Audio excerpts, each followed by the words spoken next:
नमस्कार, मैं मुरारी सुमन और आप देख रहे हैं तापमान एक्सप्रेस न्यूज़। इस वक्त हमारी उपस्थिति ज्ञान की धरती नालंदा के राजगीर में है, जो कि अंतर्राष्ट्रीय कन्वेंशन हॉल राजगीर में है। और हमारे बीच बातचीत करने के लिए तैयार हैं रामबली चंद्रवंशी जी। सर, आपका इस चैनल में स्वागत है। धन्यवाद, शुक्रिया आपको भी। आज सर आपके 2 दिवसीय प्रशिक्षण शिविर का समापन है। सर, इस शिविर का मुख्य उद्देश्य क्या है? देखिए, ये महात्मा बुद्ध की धरती और राजगीर वैसे भी बहुत ऐतिहासिक जगह है। इस पर अति पिछड़े समाज का आज़ादी के 78 वर्षों के बाद पहली बार 2 दिवसीय प्रशिक्षण शिविर का आयोजन किया गया। इस प्रशिक्षण शिविर के आयोजन करने का मतलब था कि आज जो बिहार के आंकड़े 2023 में सामने आए जातीय गणना के बाद, तो इसमें गणना के मुताबिक 38% आबादी जो है बिल्कुल हाशिए पर है। न सिर्फ राजनीतिक भागीदारी बल्कि सामाजिक, शैक्षणिक, आर्थिक रूप से सभी पहलुओं पर आज पीछे छूट गया। तो बिहार को विकसित राज्य तभी कहा जा सकता है जब ये 38 और 40% आबादी भी विकसित हो जाए। लेकिन आज जननायक कर्पूरी ठाकुर के बाद इस अति पिछड़ों के कोई रहनुमा नहीं है। इसकी देख रेख हिफाजत करने वाले, इसके हितों की लड़ाई लड़ने के लिए कोई तैयार नहीं है। सर, केंद्र सरकार की जातीय आरक्षण, जातीय जनगणना और अभी बिहार सरकार की जातीय जनगणना, क्या अंतर है इसमें? देखिए, केंद्र सरकार को जाति जनगणना करने का अधिकार है और किसी भी प्रोविंस को, चाहे बिहार हो या कोई अन्य प्रोविंस हो, उसको जाति गणना कर सकता है, जाति सर्वेक्षण कर सकता है। जाति जनगणना नहीं की जा सकती है। जाति गणना जो हुई है अभी, उसमें बहुत लोगों के सवाल और अंगुली उठ रहे हैं कि उसमें एक्यूरेसी नहीं है, उसमें पारदर्शिता नहीं है। लेकिन जब सेंसस होता है उसमें बड़े पैमाने पर भारत का, उसमें इस तरह के चीज़ों का अभाव नहीं होता है। तो क्या बिहार की जो जातीय जनगणना हुआ, केंद्र की जातीय जनगणना इससे बेहतर होने वाला है?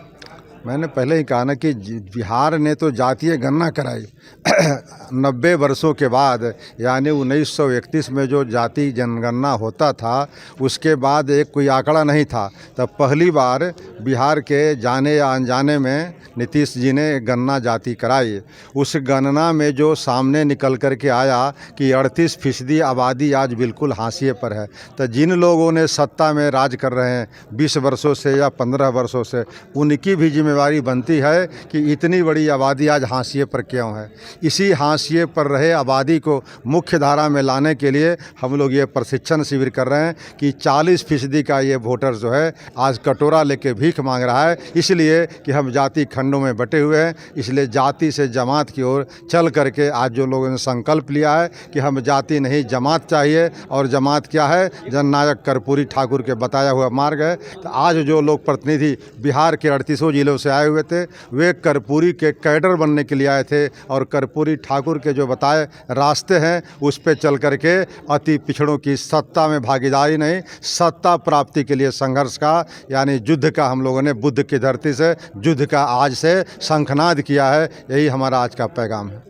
सर, आपने जो कार्यक्रम किया उसमें पहला जो ऊपर में कैप्शन है, कर्पूरी जी का अति पिछड़ा सम्मेलन और नीतीश जी का अति पिछड़ा के प्रति, ये दोनों के वर्सेस करके आप क्या दिखाना चाहते हैं लोगों का? क्या दोनों में अंतर दिखाना चाहते हैं? ये बात बहुत चर्चा का विषय पटना में बना हुआ है। कुछ पत्रकार दिल्ली से भी अभी आए हुए हैं, जी न्यूज़ से पत्रकार आए हुए थे।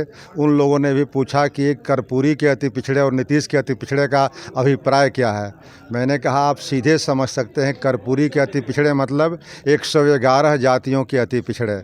और बाद में 2015 में नीतीश जी ने राजनीतिक कारणों से 3 संपन्न जातियों को अति पिछड़े में डाल दिया। उसको हम लोग जो मूल अति पिछड़ा के लोग हैं उसको नहीं मानते हैं, और उसके खिलाफ, उन 3 जातियों के खिलाफ हम लोग कहते हैं उसको मूल अति पिछड़ा से बाहर करके एक पृथक ग्रुप बनाओ। इसीलिए नीतीश के अति पिछड़ा बनाम कर्पूरी के अति पिछड़ा की बात हो रही है। और कर्पूरी के अति पिछड़ों की आबादी लगभग 38% है, तो 38% बनाम 4% की लड़ाई है। इस लड़ाई को बिहार के लोगों को समझना चाहिए, नेताओं को भी समझना जाना चाहिए और इस गैर बराबरी की लड़ाई को अगर नहीं समय रहते दूर किया गया तो अति पिछड़े वर्ग के लोग, पासमानदा समाज के लोग और अब हम लोगों ने दलित समाज के साथ भी मिल करके ये मोर्चा बना के 3 जो वंचितों के महानायक हैं उनके आदर्शों पर चल करके नया बिहार बनाने का, विकसित बिहार बनाने का हम लोग संकल्प आज दोहराते हैं। नीतीश जी तो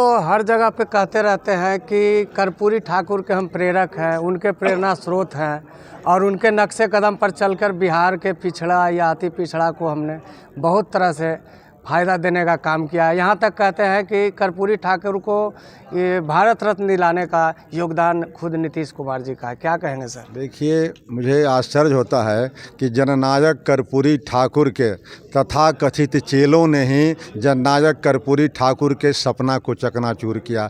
जननायक कर्पूरी ठाकुर 1978 में जो यह अति पिछड़ों को आरक्षण दिया था उसको अगर डाइल्यूट करने का, ख़राब करने का, बेअसर करने का अगर काम किया है उस व्यक्ति का नाम है नीतीश कुमार। 2015 में संपन्न जातियों को शामिल करके जो इसकी हकमारी लगभग 70% से भी अधिक हकमारी हो रही है, यह कई प्रमाणों से समझा जा सकता है। नीतीश कुमार भी भली भांति इसको समझते हैं, लेकिन राजनीतिक कारणों से जो संवैधानिक प्रावधान था उसकी भी उपेक्षा करके राजनीतिक कारणों से इन जातियों को इस वर्गों में लाया।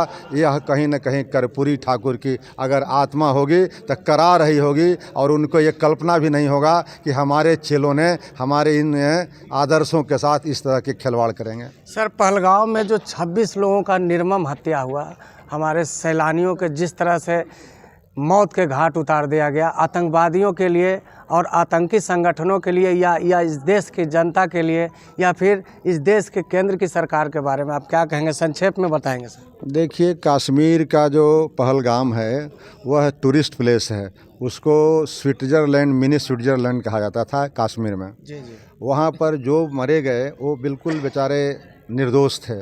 तो सबसे पहले तो हम लोग उनके प्रति श्रद्धांजलि व्यक्त करते हैं। उनके शोक संतप्त परिवारों के प्रति ये ईश्वर या अल्लाह हो उनको सद्भाव दें, साहस दें दुख सहने की। लेकिन यह घटना के पीछे आप गौर करेंगे तो जिस तरह से पहले घटना हुई थी पुलवामा में जी जी। और उस पर जांच बैठाए गए थे और जांच का रिपोर्ट अभी तक नहीं आया और फिर पहलगाम की घटना हुई है। पहलगाम की घटना में तो एक आतंकी संगठन ने जिम्मेदारी ली है। तो जब जिम्मेदारी ले ली संगठन ने तो उसके साथ जो ये 56 इंच के सीना कहने वाला भारत के प्रधानमंत्री आज 10 दिनों से बैठा क्यों है? तो कहीं ना कहीं देश के प्रधानमंत्री का नाकामी है। बिल्कुल। अगर इतना इंटेलिजेंस कहाँ था इनका, उस जगह से पार होकर के जब अखबार वालों को मालूम हो गई, मीडिया वालों को मालूम हो गई कि यहाँ आतंकवादी घुस गए हैं और आतंकवादी जो है कश्मीर के शांतिपूर्ण जगह में बैठे हुए हैं, लेकिन इंटेलिजेंस को पता क्यों नहीं हुआ, इनके सिक्योरिटी को पता क्यों नहीं हुआ? इसलिए कहीं न कहीं भारत सरकार की लैप्सेज है और अभी तक कोई बहुत बड़ा मुकम्मल कार्रवाई नहीं करना और मुँह तोड़ जवाब नहीं देना कहीं न कहीं प्रधानमंत्री और गृह मंत्री की ये जो है नाकामी दर्शाता है। ऐसे गृह मंत्री को तो इस्तीफा देने की ज़रूरत है। तो हमारे रामबली जिससे अभी बातचीत हुई, बहुत अच्छे मुद्दों पर बातचीत किए। पहलगांव जैसे कठोर मुद्दे पर भी इनका बेबाकी से जवाब रहा। बहुत बहुत धन्यवाद सर, आपने हमसे बातचीत किया। सर, एक आखिरी सवाल मैं आपसे लेना चाहूँगा। आपका संबंध जन सुराज पार्टी से भी है, ऐसा कुछ लोगों का कहना है। क्या आप अगले विधानसभा चुनाव में जन सुराज पार्टी के साथ जाएंगे या कुछ अलग करेंगे?